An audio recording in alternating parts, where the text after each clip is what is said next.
So this why is put so expensive right now. Eggs, milk, bread, ground beef, butter. Prices at the grocery store are going up, especially for people who Because of inflation. spend a large amount of their income on food. So a little price shock can have huge effects. Grocery prices that usually go up 1 or 2% a year have started jumping to more like 13% a year. Prices are going up yet again. 13%. Shock on store shelves. You probably don't need to be reminded. Now, of course, everyone's blaming COVID and broader inflation, and while those are a part of the explanation, there's actually something No one's blaming Trump. bigger going on here. I mean, check this out. Food companies are bringing in record profits. CEOs of those companies are making way more just in the last few years, and shareholders are getting huge payouts. So, what is going on here?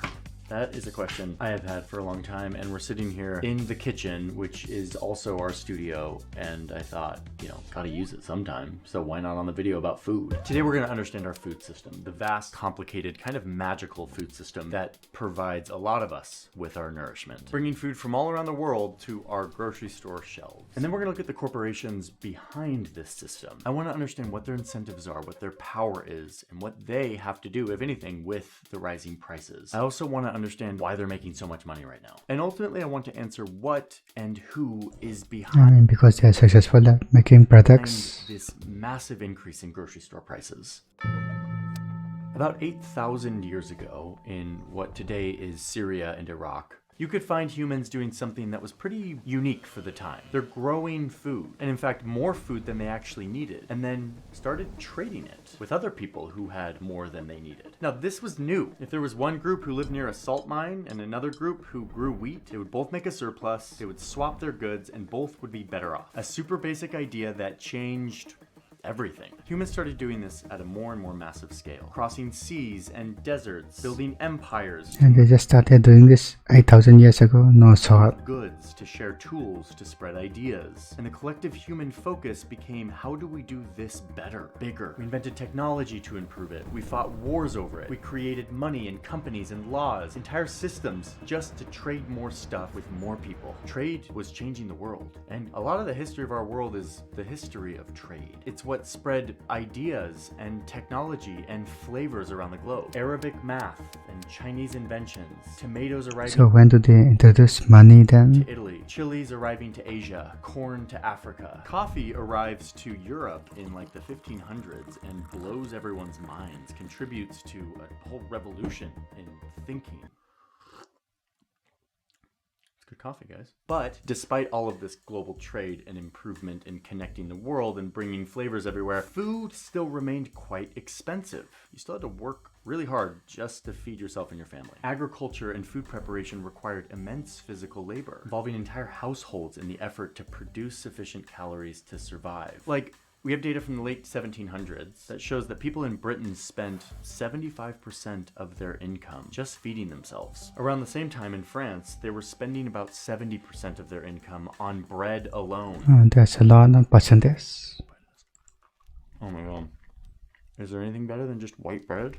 Okay, but soon that started changing, and fast. Let's graph it. Look what happens by the year 1900. A household is spending more like 42% of their income on food. Then in the 30s, it goes down to 34%. Just keeps falling. After World War II, something really dramatic 10%. changes in the global economy.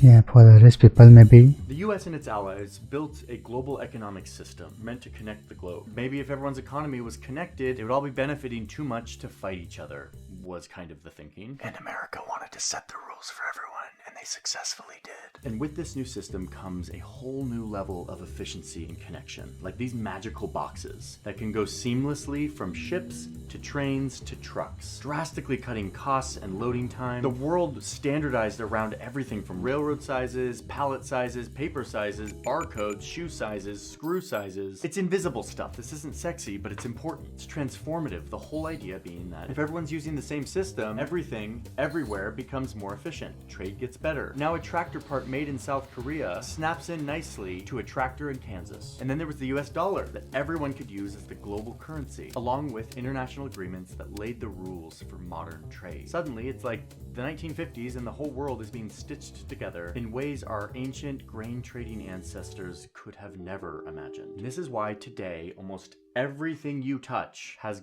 gone to more countries than you have because it traverses a huge network of the global economy. We call it the supply chain. Like, look at an iPhone, albeit kind of cracked. This iPhone traveled to 43 countries before it ended up in my hands. Okay, but food Involving a lot of slave laborers isn't an iPhone. from Food China. is squishy and perishable and needs to kind of be refrigerated. It doesn't go through the same, like, advanced global supply chain that other stuff does, right? Wrong, actually. This is a beautiful tomato that was grown here in my local area that I bought at a farmer's market. Full disclosure, did not buy this. My producer bought it and I am holding it now, and I will probably eat it with this bread and this coffee after I'm done shooting this video. Anyway, this costs $6. Eating it raw. Okay, Come on, huh? this is a $6 tomato. Take it in. That beautiful tomato. Wow, it shoots really nicely. 5 miles from my house. Okay, then we've got these tomatoes. They don't look that much different, a little more uniform. These are tomatoes that came from the global economy. They're all basically the exact same size. These have come to me from very far away, not in this country. We actually do grow a lot of tomatoes here in the United States, over in California, but most of our tomatoes are grown in Mexico. 4 billion pounds a year come into the US. So here we are in northern Mexico, here in these endless, fertile fields. I've actually spent a lot of time in this region, not as a journalist, but as a Mormon missionary, riding in pickup trucks through fields that grow food destined for US grocery stores. El puente.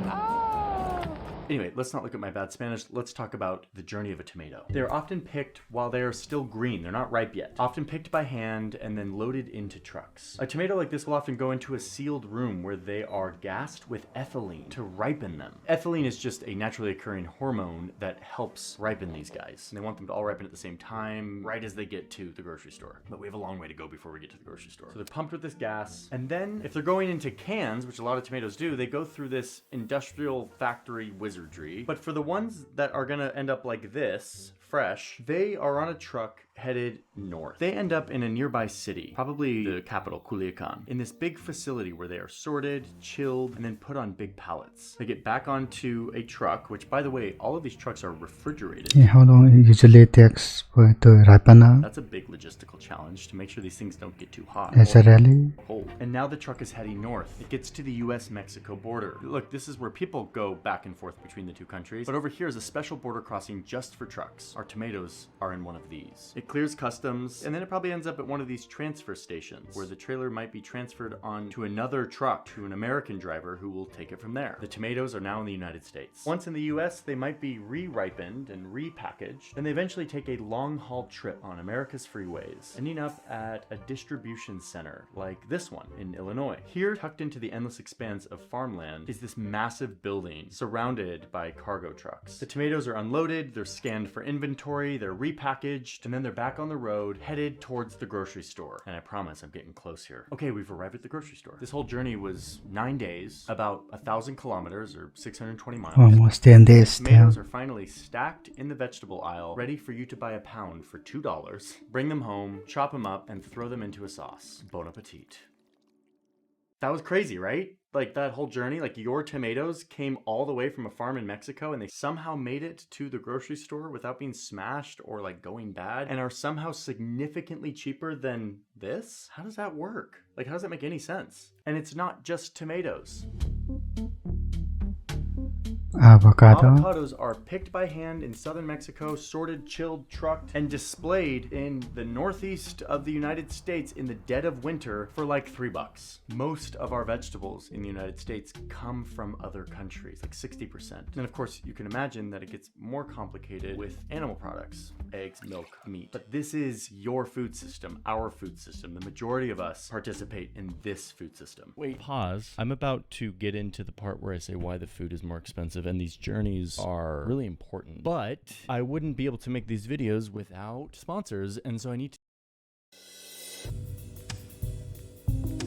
So why is food suddenly way more expensive? Well, there are two answers to that question that we're about to get to. The first one will make a lot of intuitive sense because we just traced the journey of a tomato. The second one Texas will and boil your blood. Answer Got number it. one, something happens along the way. Like, let's go back to this map, and you see that in this journey, your tomatoes passed through farmers and packagers and cold storage and drivers and customs brokers, international trade treaties, warehouses, wholesalers, grocery stores. If any part of this system breaks or becomes more expensive, or if there's a power outage or a storm or a frost or a drought or gas prices spike, workers go on strike, there's a new tariff, that can make any one of these steps more expensive. And it is you, the final customer, who will pay that price. We call this a supply chain shock or shortage. And it's kind of ironic that the system that makes food more accessible and cheaper is also the same system that makes our prices fragile. So yeah, that's answer number one, supply chain shocks. And over the last 4 years, I mean, you know, there's kind of been a lot.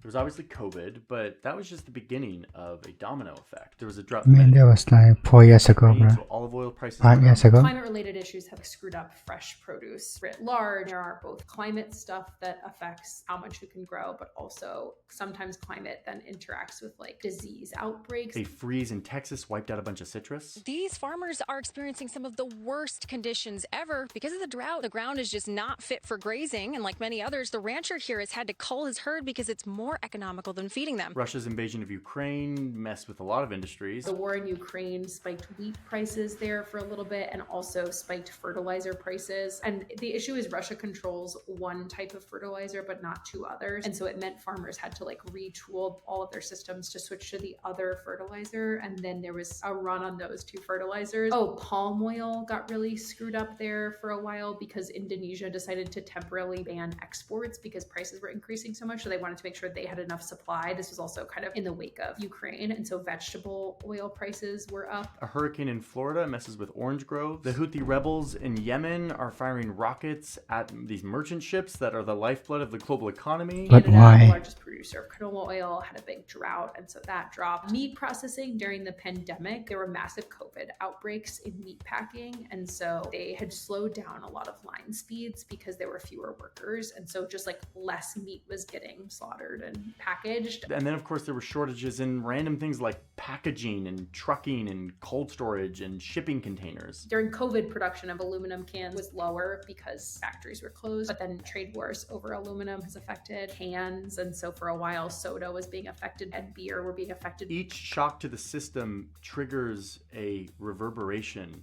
through the rest of the system, which makes things more expensive and unpredictable. The price goes up, and eventually the price of your final product, the thing you see on the grocery aisle, has gone up. Okay, so no one's disputing that supply chain shocks are a major reason why prices have gone up. But this isn't actually the full explanation. There's something bigger going on here, and that gets to my second answer to the question of why grocery prices are more expensive. I'll just say it up front here, which is we've all been kind of tricked, and there are people making a lot of money off of us being tricked about prices. Basically in COVID, I think there was kind of a reckoning of customers were pretty understanding when companies said, hey, you're going through hard times and so are we. Like our costs are going up. There was kind of this reset. The American consumer has gotten so used to having a really cheap thing delivered to their door in like 2 hours, right? Like in Econ 101, they teach you about a supply and a demand curve, right? And as you increase prices, the number of units you sell goes down. And what you're trying to do is like maximize those two things of like, I can sell as many products as I can make for as much as this. And like, that's, you know, the price that you set. Invisible hand, yeah. Right. Yes. And so if you increase prices, you expect intuitively to sell a little bit less. Now you can like jigger it enough that like the total is a little bit higher. But what companies realize is they could inch prices up and see no or very little reduction in consumer demand. And so they kept doing it. This will be clear very soon because there's a lot of examples of this, but the best I one mean, does that ever work? that is on my mind is eggs. The egg price is out of control. Eggs are insanely expensive right now. Maybe by the time you're watching this, they will have gone down a little bit, but over the last like 3 or 4 years, egg prices have gone crazy. And what's the explanation that we're all hearing? Yes, the bird flu, culling millions of hens. Bird flu. Bird flu. Already, more than 90 million birds have been killed since the outbreak started. I mean, if you are an egg producer and suddenly there's an outbreak of bird flu in all of your farms, like that's a huge deal. That'd be like really terrible, right? For your business. You're like, man, our product is being killed by a flu. And wait a minute. US's biggest egg producers' profits triple as prices soar. Wait, triple? Profits? For the biggest egg producer. Oh, and if you look at the biggest egg producer's stock price, you see this. Right around the time when the avian flu is happening, their stock price is going nuts. Time to get out their annual report. Annual report for Cal-Maine Foods, Inc. They're a privately traded company. They must disclose all of their financials, which means we can get Want to make more money when flu is happening? more insight as to how they fared during this time when there is a crisis in our egg economy. And all of us are paying like more than double the price for a dozen of eggs. This is 2023, and it looks like its shareholders got paid $250 million in profits. Okay, it's right in the middle of the bird flu crisis. You wouldn't think that they would be profiting that much, but is that a lot? $250 million, maybe that's not that much. Let's graph the dividends, the profits paid out to shareholders. Whoa, okay. Well, 2023 was a great year for the largest egg producer in the United States, despite like all of this avian flu.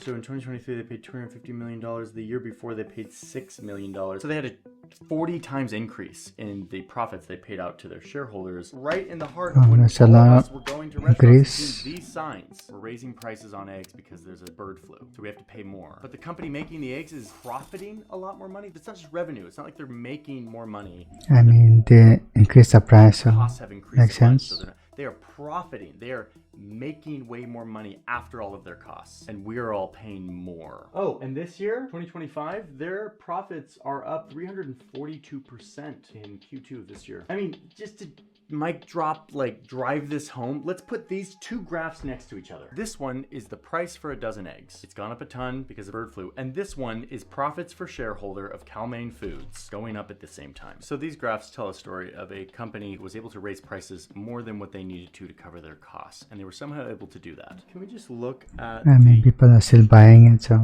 supply of eggs? it's kind of essential, everyday thing. So United States, just real quick. This graph. I mean, poor family is kind of Price scummy. goes up here, right? Now let's draw on the number of eggs produced in the United States during this time. Here's the outbreak of the avian flu, early 2023. Now I'm going to draw on the number of eggs produced in the United States. If I were guessing, I hadn't seen this chart before, I would imagine it would look something like this, like eggs, eggs, eggs, flu happens, production of eggs plummets. When there's less supply, prices have to go up, and that's why prices went up. Now let's draw on the real shape. Again, number of eggs produced in the United States. Boom. Kind of barely dips. Yes, avian flu was a real thing. I'm not like drawing some like conspiracy theory here that like this is not real, but like this crisis was as much about storytelling as it was about supply and demand. We all accepted way higher prices because of these signs, because of all of this news. And in fact, thanks to COVID, we were kind of used to hearing about supply chains and paying higher prices and waiting longer because of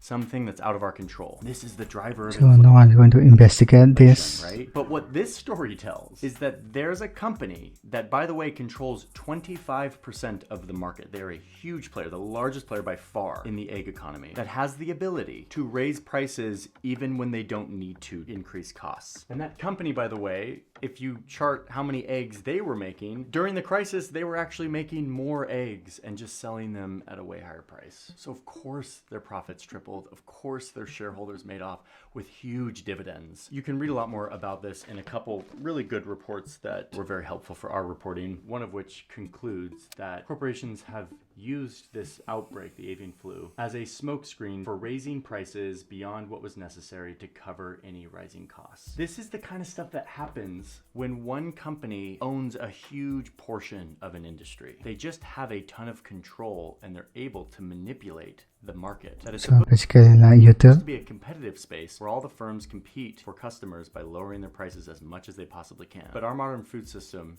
has become more and more consolidated. 4 firms handle 85% of all beef processing in the US. 3 companies control 78% of all pasta. 2 firms own 70% of the canned tuna industry. 1 company dominates seed genetics. 70% of all grocery stores flow through just 4 chains. This level of consolidation means that companies don't compete on prices, they match prices. And when there is a crisis, they're able to take advantage of that to help spread the narrative and signal to the rest of us that prices have gone up because of this crisis, when really they're just padding their bottom line. There's a bunch of lawsuits happening right now because of this. McDonald's is suing meat companies for colluding to keep prices high. Frozen potatoes for your French fries, also very consolidated. Also some like price manipulation allegations there. A big turkey producer is in the middle of a price fixing scandal. They've had to pay out settlements. $32 million here, $4 million there. I mean, this is kind of a cost of doing business when you are a big industrial food producer and you use your power to cash in. So we've been told a story that these crises, COVID and supply chain shocks, are at the root of inflation, of prices going up. But there's now pretty compelling evidence. Yeah, and the shopkeeper is also paying high prices.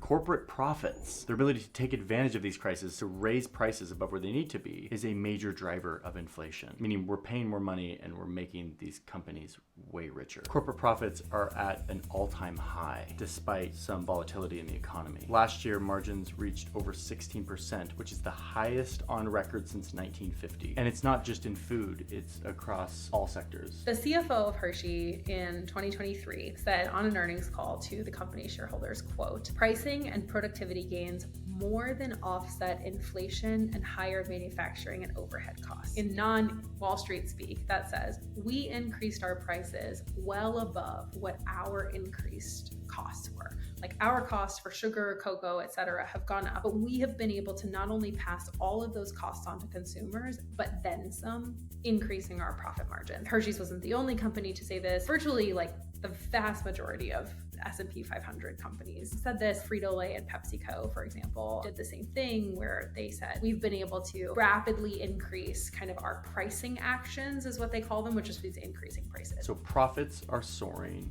while a family of 4 who's surviving on a thrifty food plan is seeing their costs for food increase by 30% or more over the last few years. More and more turning to government programs. And so now our taxpayer dollars are going to help inflated prices to make shareholders rich. It's not a good setup. It's not a good set of incentives. It's not a free market. This isn't good. And yet, luckily, there is some hope here. The Department of Justice is already investigating this egg price fixing allegation. Cal-Maine has already been accused of doing this in previous disease outbreaks. Now, the largest supplier of eggs in the U.S. now under federal investigation related to sky-high prices that consumers saw for several months. But what really needs to happen is a breaking up of these food companies that have so much power in the market. Food isn't like other things. It's not like vacations and cars and things that are discretionary. It is our basic survival. We have antitrust laws. We have other laws that protect small businesses. And this current crisis is rejuvenating. I mean, how do you even dismantle that? Around seeing what the government can do to actually make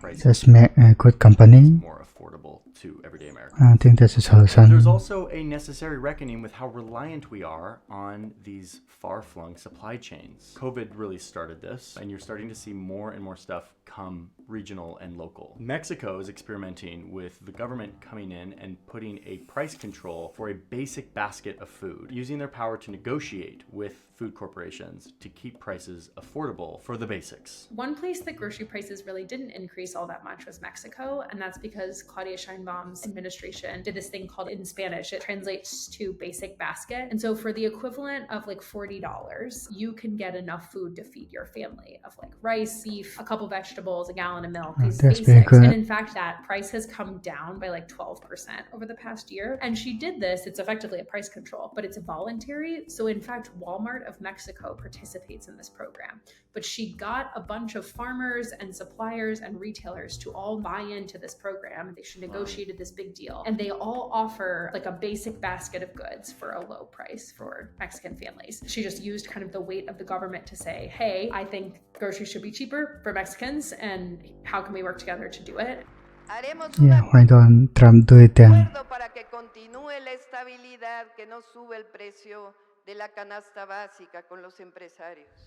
So there is some movement happening here. The reality is our food system is amazing. It has made food much cheaper than it was, but it has some real weaknesses that are being exposed in the last few years and that a lot of people are feeling when they go to the grocery store. Those are market failures, and that is where the government steps in to ensure that our food system works for the consumers, the people who need to be able to rely on affordable food, and not for the corporations that provide it. Alright, that's it.